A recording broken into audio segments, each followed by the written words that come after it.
নমস্কার বন্ধুরা, রাসই দেবশ্রীতে আপনাদের সবাইকে স্বাগত। আশা করি সবাই খুব খুব ভালো আছেন, আর আমিও খুব ভালো আছি। আজকে যে রেসিপিটা নিয়ে আপনাদের সামনে আমি হাজির হয়েছি সেটি হলো পুরভরা কাঁকরোল।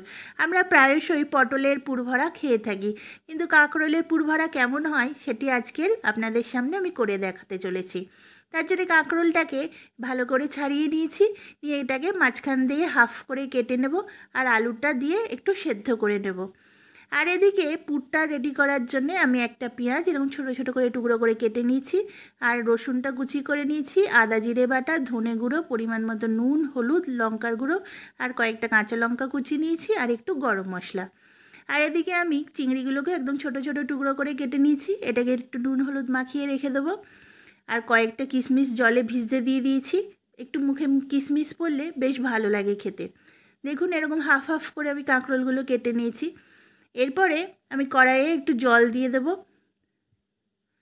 জলের মধ্যে কাঁকরোলগুলো উবুড় করে আমি একটু সেদ্ধ করে নেব। যে দিকটা কেটেছি ওই মুখের দিকটা আমি জলের দিকে রাখছি, যাতে তাড়াতাড়ি সেদ্ধ হয়ে যায়। কাঁকরোলগুলো সাজিয়ে দিয়েছি, আর আলুটাও দিয়ে দিলাম। এই আলুটা দিলে বেশ মাখা মাখা হবে পুরটা।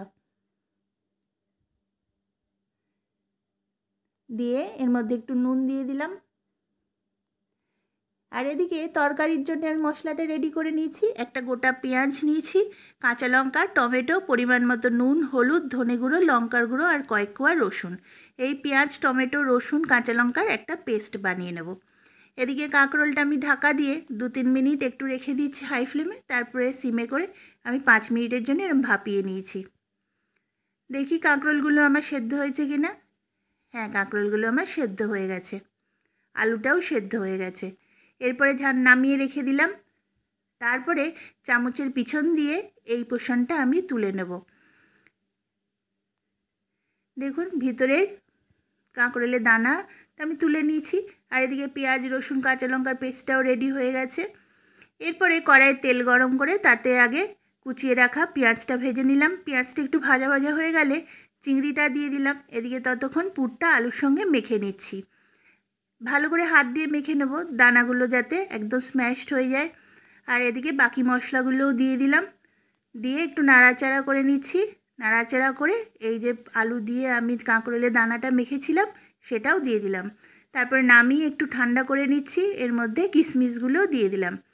এরপরে কাঁকরোলের এক দিকটা মধ্যে আমি পুর ভরবো, আরেক দিকটা পুর ভরবো না। এটা উপরে এরকম টুপির মতো চাপা দিয়ে দেবো, দিয়ে একটা টুথপিক দিয়ে আটকে দেবো যাতে না খুলে যায়।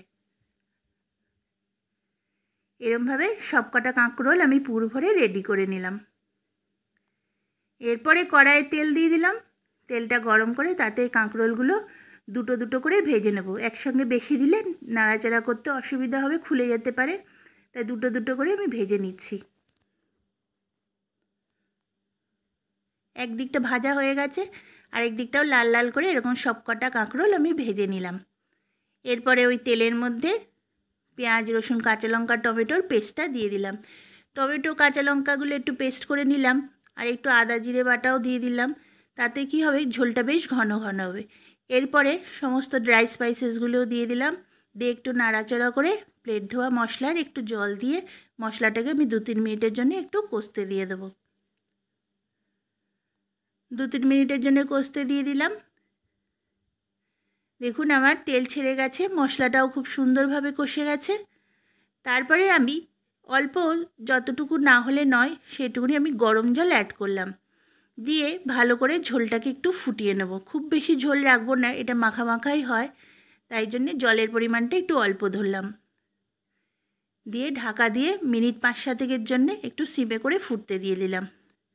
5-7 মিনিট পরে দেখি ঝোলটা আমার ভালোভাবে ফুটে গেছে, কিন্তু আরেকটু টানিয়ে নেব, তার জন্য আর ঢাকা দিলাম না, এরকম গ্যাসটা বাড়িয়ে আমি ফুটিয়ে নিচ্ছি। আর এই তরকারিটা যেহেতু একটু মিষ্টি মিষ্টি ভালো লাগে, তাই একটু চিনির পরিমাণটা একটু বেশি ধরলাম। ঝোলটা যখন ঘন হয়ে যাবে তখন আমি ভেজে রাখা কাঁকরোলগুলো দিয়ে দিলাম, দিয়ে আর কিন্তু ঢাকা দেব না। এবার 2 মিনিট হাই ফ্লেমে একটু ফুটিয়ে নেব। 2 মিনিট আমার হয়ে গেছে। এরপরে আমি একটু নামাবার আগে ঘি আর একটু গরম মশলা উপর থেকে ছড়িয়ে দিলাম, দিয়ে গরম গরম ভাতের সঙ্গে পরিবেশন করে দিলাম। এটা ভাত বা রুটি পরোটা সব কিছুর সঙ্গেই ভালো লাগে। তো কেমন লাগলো বন্ধুরা আমার এই পুরভরা কাঁকরোলের রেসিপি?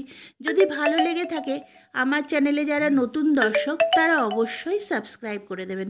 আর পুরনো বন্ধুরা লাইক শেয়ার কমেন্ট করতে ভুলবেন না। আপনাদের কমেন্ট আমার খুব ভালো লাগে, আর এইভাবেই আমাকে আশীর্বাদ করুন যেন আমি পথ চলতে পারি। তো সবাই ভালো থাকবেন, সুস্থ থাকবেন, আনন্দ থাকবেন। নমস্কার।